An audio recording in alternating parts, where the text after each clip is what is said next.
Jail से बाहर निकलते ही अंजलि की आंखों में एक अलग ही चमक दिखाई देती है। यह चमक बदले की नहीं बल्कि न्याय की है। उसने जेल की सलाखों के पीछे रहते हुए हर उस पल को याद किया है जब उसे गलत समझा गया, जब उसकी चुप्पी को उसकी हार माना गया और जब उसकी बेटी आरती को उसके सामने सजा मिली। वह जानती थी कि सच उसके साथ है, लेकिन सच को सामने लाने का सही समय भी उतना ही जरूरी है। इसलिए उसने चुप्पी चुनी, क्योंकि उस समय उसकी प्राथमिकता सिर्फ और सिर्फ उसकी बेटी थी।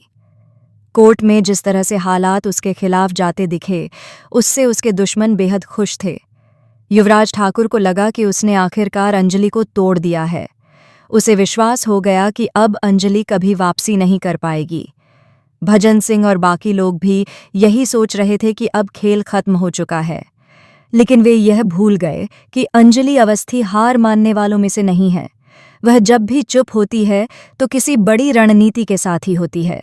जेल में रहते हुए उसने वेद राजवंशी से गुप्त रूप से संपर्क साधा। वेद ही एकमात्र ऐसा व्यक्ति था जो अंजलि की नीयत और उसकी सच्चाई को समझता था। वेद ने उसे भरोसा दिलाया कि वह बाहर से हर सबूत जुटाएगा, हर कड़ी को जोड़ेगा और सही समय आने पर सच्चाई सबके सामने रखेगा। अंजलि ने भी उसे स्पष्ट शब्दों में कहा कि इस बार कोई गलती नहीं होनी चाहिए। दुश्मनों ने जो जाल बिछाया है उसे उसी जाल में फंसाकर जवाब देना होगा। जेल से रिहा होते ही अंजलि ने समय बर्बाद नहीं किया। उसने सीधे युवराज ठाकुर को निशाना बनाया। युवराज को अगवा करना सिर्फ बदले की कार्रवाई नहीं थी, बल्कि एक सोची समझी चाल थी। अंजलि जानती थी कि इस पूरे षड्यंत्र की सबसे मजबूत कड़ी युवराज ही है। अगर वह टूटेगा तो पूरा तंत्र बिखर जाएगा। युवराज को एक सुनसान जगह पर ले जाकर अंजलि ने उसे साफ शब्दों में कह दिया कि खेल अब भी खत्म नहीं हुआ है, बल्कि असली खेल अब शुरू हुआ है। युवराज पहले तो हंसता रहा। उसे लगा कि अंजलि सिर्फ डराने की कोशिश कर रही है, लेकिन जब अंजलि ने उसके सामने वे सबूत रखे जो वेद ने इकट्ठा किए थे, बैंक ट्रांजैक्शन की डिटेल्स, कॉल रिकॉर्डिंग्स और गवाहों के बयान, तो उसके चेहरे का रंग उड़ गया। उसे समझ आ गया कि अंजलि ने चुप रहकर कितनी गहरी तैयारी की है। उधर राघव सिंह राजपूत अपने ही द्वंद्व में फंसे हुए हैं। उन्होंने जिस दबाव में आकर केस स्वीकार किया, वह उन्हें अंदर ही अंदर कचोट रहा है। गिनी सिंह अवस्थी के वादे और राजपूत हाउस की वापसी ने उन्हें भावनात्मक रूप से कमजोर कर दिया। लेकिन उन्हें यह भी याद है कि जब पूरी दुनिया उनके खिलाफ थी, तब अंजलि ही थी जो उनके साथ खड़ी रही। यह एहसान उनके दिल में कहीं न कहीं अब भी जिंदा है। महक का व्यवहार भी कहानी में बड़ा मोड़ लाने वाला है। उसने जिस तरह से अपने अत्याचारी पति का साथ दिया, उसने सभी को चौंका दिया। लेकिन उसके इस फैसले के पीछे भी एक डर है, अपने परिवार को खोने का डर, समाज की उंगलियों का डर और अपने बच्चे के भविष्य की चिंता। अंजलि यह सब समझती है। वह महक से नाराज जरूर है, लेकिन उसके हालात को भी समझती है। इसलिए वह जल्दबाजी में कोई कदम नहीं उठाती। अंजलि की असली ताकत उसकी दूरदर्शिता है। वह जानती है कि सिर्फ भावनाओं के सहारे यह लड़ाई नहीं जीती जा सकती। उसे कानूनी तौर पर हर कदम मजबूत रखना होगा। वेद के साथ मिलकर वह एक एक कड़ी जोड़ती है।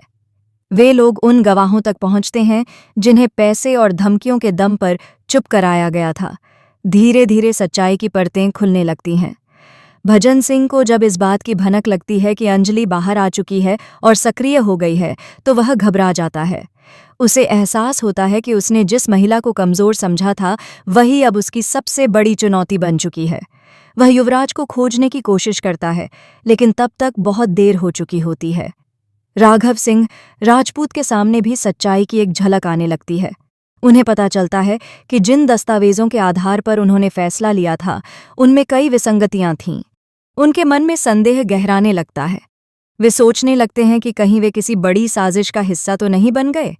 इसी बीच अंजलि एक और बड़ा कदम उठाती है। वह मीडिया तक कुछ अहम जानकारी पहुंचाती है। खबर फैलते ही राजनीतिक गलियारों में हलचल मच जाती है। मंत्री जी, जो अब तक जश्न मना रहे थे, अचानक बचाव की मुद्रा में आ जाते हैं। उन्हें समझ आता है कि मामला अब सिर्फ एक पारिवारिक झगड़ा नहीं रहा, बल्कि एक बड़े घोटाले की शक्ल ले चुका है।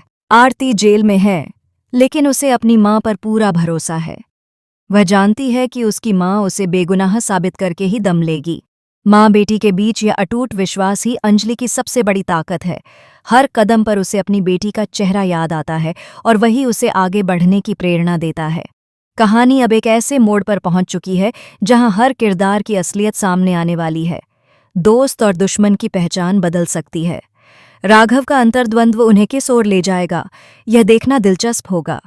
क्या वे सच का साथ देंगे या फिर अपने स्वार्थ के आगे झुक जाएंगे? क्या महक अपने डर से बाहर निकल पाएगी? क्या युवराज सच उगल देगा?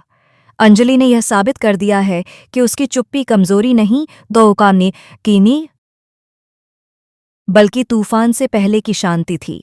उसने एक एक चाल सोच समझकर चली है। अब अदालत में जब वह दोबारा खड़ी होगी तो सिर्फ एक माँ या एक पत्नी के रूप में नहीं, बल्कि एक योद्धा के रूप में खड़ी होगी। उसके पास सबूत होंगे, गवाह होंगे और सबसे बड़ी बात, सच्चाई होगी।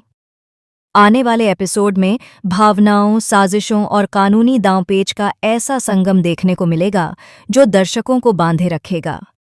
अंजलि की वापसी सिर्फ एक किरदार की वापसी नहीं है, बल्कि न्याय की वापसी है। अब देखना यह है कि इस संघर्ष में कौन टिकता है और कौन टूटता है। लेकिन इतना तय है कि अंजलि अवस्थी की यह लड़ाई इतिहास बनकर रहेगी, क्योंकि उसने यह साबित कर दिया है कि सच चाहे देर से जीते, लेकिन जीतता जरूर है।